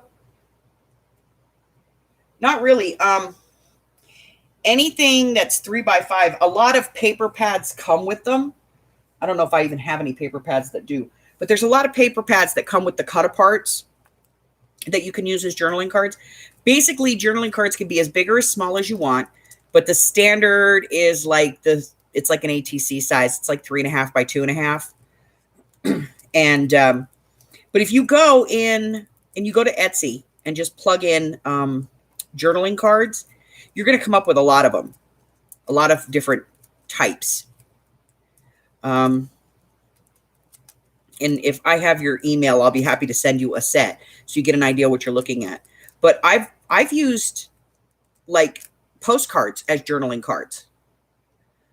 So it doesn't, you know, and I've used like I've cut like 3-inch circles and used those to make journaling cards. So really it's just what you want to tuck in there and how you're tucking it in. You know, if you take the time to like say this piece here, if this was bigger and you were going to fussy cut this out and use this as like a corner pocket, you could put a straight card in there, but you may be able to put a bigger card, or you might have to put a smaller card or a card that goes across the page or up the page. So, but journaling cards tend to be 3.5 by 2.5 inches, 3.5 by 3, right in that neighborhood. And they just get tucked in, because you get too much bigger than that, you start taking up too much of the page. Just say that. Exactly. Index cards, playing cards, postcards. Maybe you've got a piece of the paper that you're using and you just have like a piece that's left. Maybe you fold it in half and make a little card out of it and put it into a little tuck spot. Maybe you cut a bunch of envelopes and you just put like empty envelopes in there. And the intention is that they open the envelope up. You don't glue them. They open the envelope, journal inside of it, and then tuck the envelope back in. I've used old telegrams, just folded them up, grunged them up and folded them up and tuck those into little spots and under a flip or something. So The decorating part is the fun part. It shouldn't be the part that holds you up. And who cares if it matches? It's your book.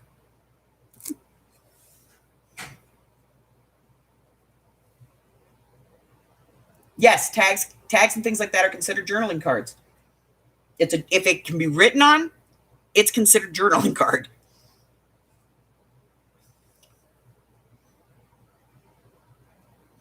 A lot of people, when they make their first journal, one of the things they do is they buy the Project Life cards. And they put a whole bunch of Project Life cards in there, because you can buy those by a theme. So if you're making your first journal and the theme of your journal is traveling, you can go buy a set of Project Life cards that are about traveling. So a lot of people will buy those and put those in because they lend themselves to being journal cards.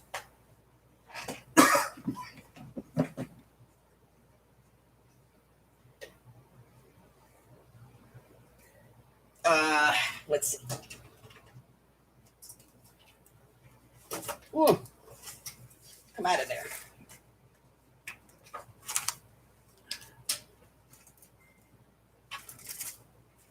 So these are graphics that I've used in the past. So this is just shy of 3x4. I've used that as a journaling card. It's about the size of a standard playing card. Here's a smaller one because I had a small pocket.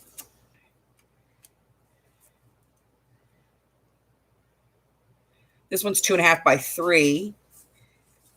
Here's a bigger one. This one is 4.5 by 2 3/4. So, I mean, it just depends on what you want to use.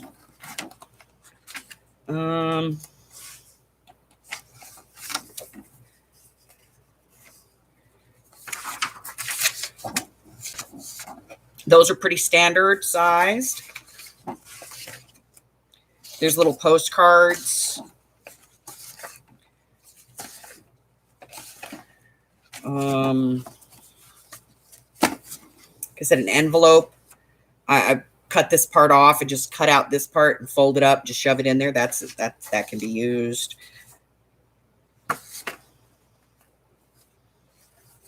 Some of the Day of the Dead stuff.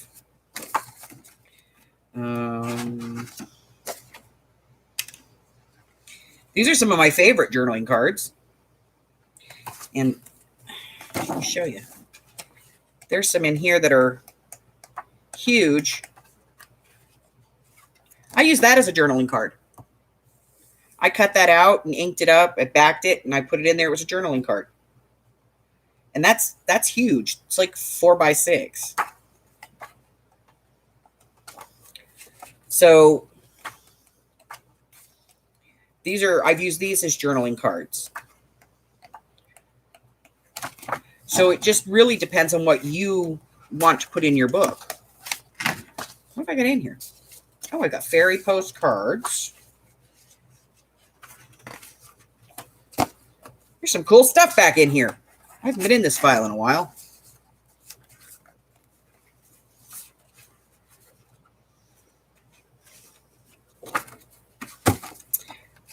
Oh, yeah, I remember that. Peter Rabbit. Dragons. Journaling cards.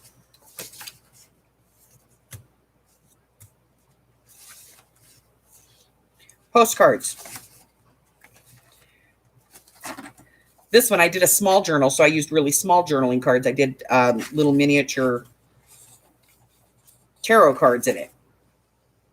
Backs of tarot cards. Larger ones, because it was a small journal.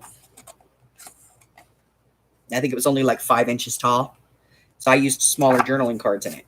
So you just have to find what's appropriate to the book that you're doing. I need to get a bigger file for these things, though, because this is starting to get ridiculous. It's getting redonkulous.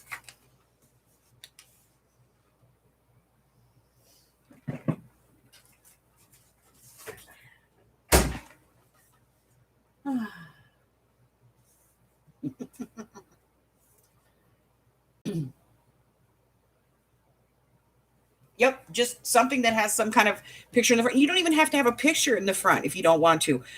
Take an index card and Mod Podge the front of it if you want to, or just put some washi tape on it and call it a day. Whatever works for you. That's the whole point. These are supposed to be fun. They're not supposed to scare you. They're not supposed to trip you up. There's no formula. There's no master formula for it. If there was a master formula for it, then it would come in a kit. And it doesn't.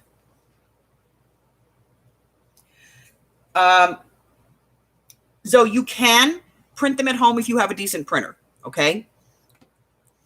When I'm doing a book that's for me, I print it at home. But if I'm doing a book that I'm going to be selling, I generally tend to have it printed at Office Depot or Office Max or whatever they call it now. I used to have a guy that printed for me before the pandemic, but his shop has gone out of business. So I just get them done at the office supply now. And it's like 6 cents a sheet for them to do the laser printing. 8 cents if you want like special paper. And I think I spent 8 cents because I get the 110 pound cardstock, which is really like 65 pound. And I always have to back it on something. But it's not that expensive. And I think it's like for one whole journal, it's probably $3-4 for printing if you have to have it printed someplace other than home. I'm trying to get hubby to get me, a laser printer. But I guess I'd have to be a really good girl for a laser printer.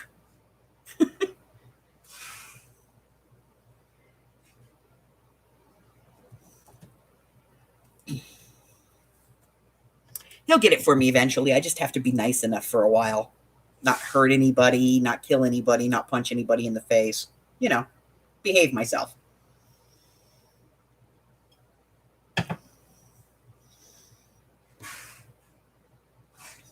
No, so you can go online.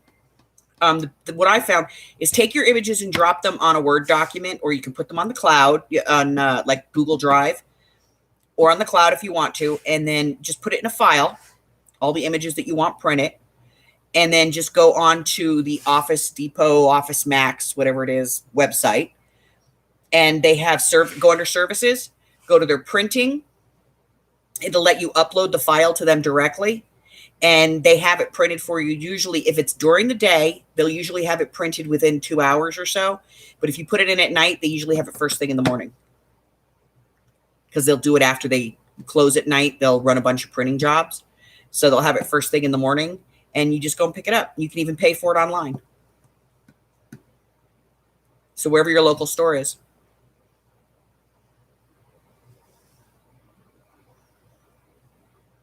Easy peasy. I do it all the time. I'd show you guys, but I can't show you my screen on this one. So yeah, I do it. I will put in 2 or 3 print orders for a couple of jobs, like $10, $11 worth of printing. I always get double everything in case I screw something up because I do that a lot. And so that I have, extras, because sometimes I'll like do a journal and somebody will be like, oh, those cards are really cool. Where did you get them? And I'll go, oh, I printed them. And they'll go, oh. And instead of just sending them the file, I'll just send them a couple of sheets of some of my printouts. And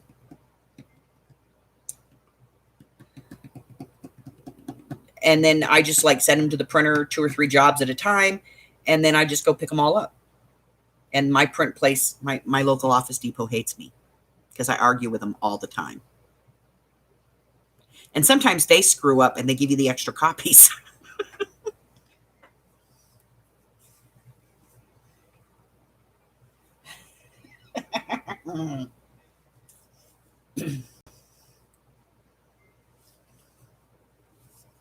Well, I have a group of ladies that I share images with. So we get a hold of some really cool images. And I'm always digging in the archives, the National Archives, to find copyright-free images. And so, like, I'll collect a whole bunch of them and then send them out to everybody who's in my group. And then they buy stuff or they collect stuff or they find stuff and they send it to me. Which reminds me, I'm pretty sure I sent an order to the office supply yesterday. I should probably go pick those up. I got to go get my glasses too. So.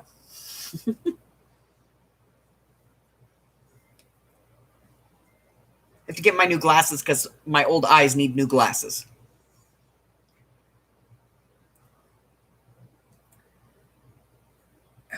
My old eyes are like getting old. I have to use this stuff now, Sustain, because I have dry eye. So the doctor gave me, this sucker comes in a box like this. I opened it up and it was this. I was like, oh, dang.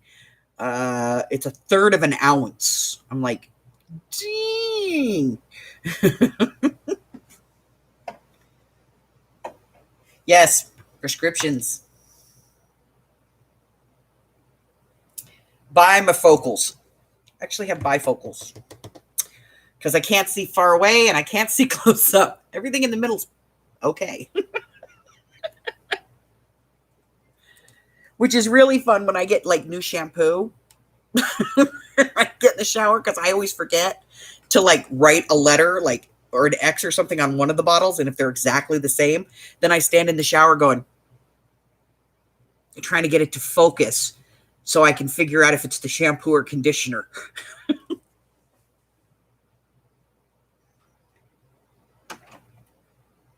No, it's not cheap. It's not cheap at all. And this time, Hubbard made me get the transitions. Yeah. Yeah, I have the progressives too.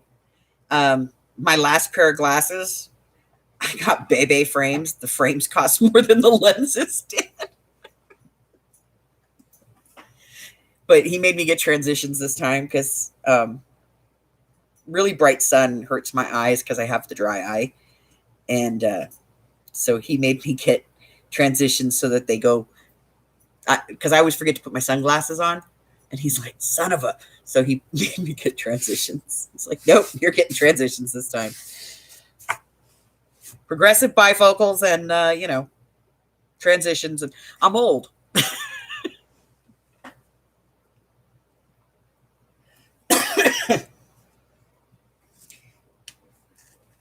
Well, I always buy one pair at the doctor and use my benefits. And then I get the second pair. I'll order it from like this online place where it's like $50, $49 for glasses, including the lenses and the frame. And you can pick the frame. It's just so I have a backup pair because I keep one in my purse because I really only wear them when I drive or when I'm shopping. When I'm home, I pretty much just wear readers all day. But I keep one in my purse and I keep one in the living room by the TV because it's the only time really in the house that I wear them because the TV is in that zone. It's just too far away or just too close no matter where I sit. Oh, yes, I hear you. You want to go outside? I hear you. There you go. There you go.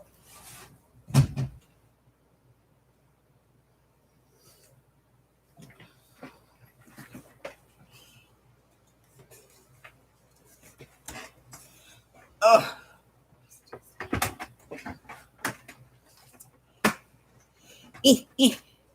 Get in your spot there. Okay.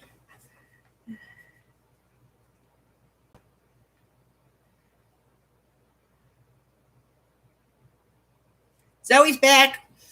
Stop talking about her. Oh. All right, guys. So I got to go pick up my glasses. I hope that this helped. I hope that this was informative. I will be decorating this book over the next couple of weeks. I don't know if I'm going to do it just necessarily live, but I'll be doing some live with it probably, and probably doing some video with it. Who knows? I may work on this on my lives for the next week or so. But from here, this works pretty quick for me because of the formula that I use. So, if you're in my lives, you'll catch me doing this. Let me get my list real quick. All right, let's see. Jersey, Zoe, Arlene, Vanessa, Wiener,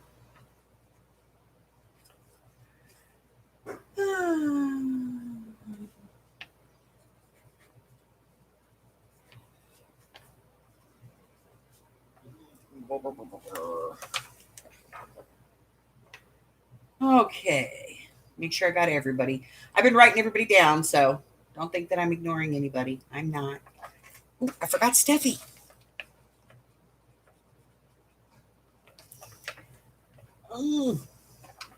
Sharon. So I am keeping track of everything, guys, just so you know. Just to make sure that, you know, everybody gets all their entries.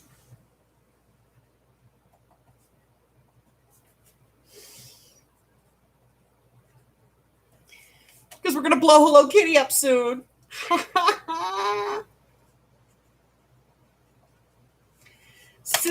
Soon, I tell you, we're going to blow her up soon. I'm waiting for it.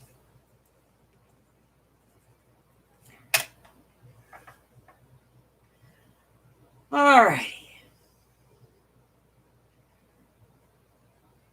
All right, my darlings. No more Hello Kitty. She got to go boom, boom.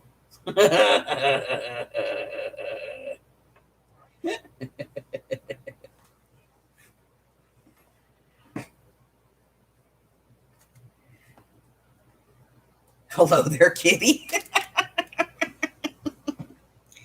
Yeah, Hello Kitty's going to have to go boom. I know it's just a weird thing to do on a craft channel, but I'm going to do it anyway. I'm going to blow her up. Hubbard's already got the explosive. Yep, just going to be me, Hello Kitty, some explosive, a shotgun, and the desert in a tyvex suit because I don't want any particles on me, you know, for anything in there that might have glitter. It's going to have glitter in it. It's going to be the world's biggest glitter bomb.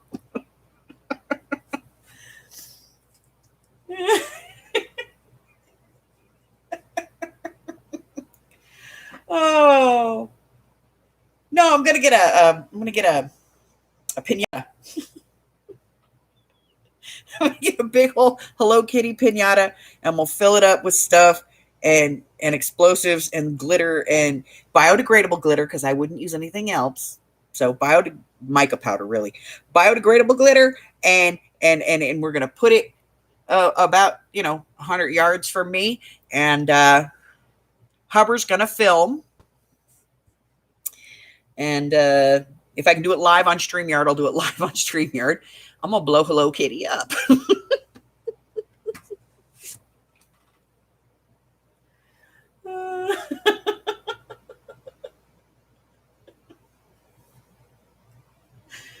Oh, I gotta.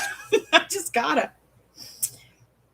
Oh, I was actually looking at channels the other day because I go and, I look to see, what kind of stuff is out there. And I'm real eclectic in what I watch. And I was watching, I was scanning through some channels the other day, and it was like a link to a link to a link to a channel. And when I opened up her channel, oh my God, it was Hello Kitty everywhere. I couldn't get out of there fast enough. I was like, shut the window, It was Pink and Kitty and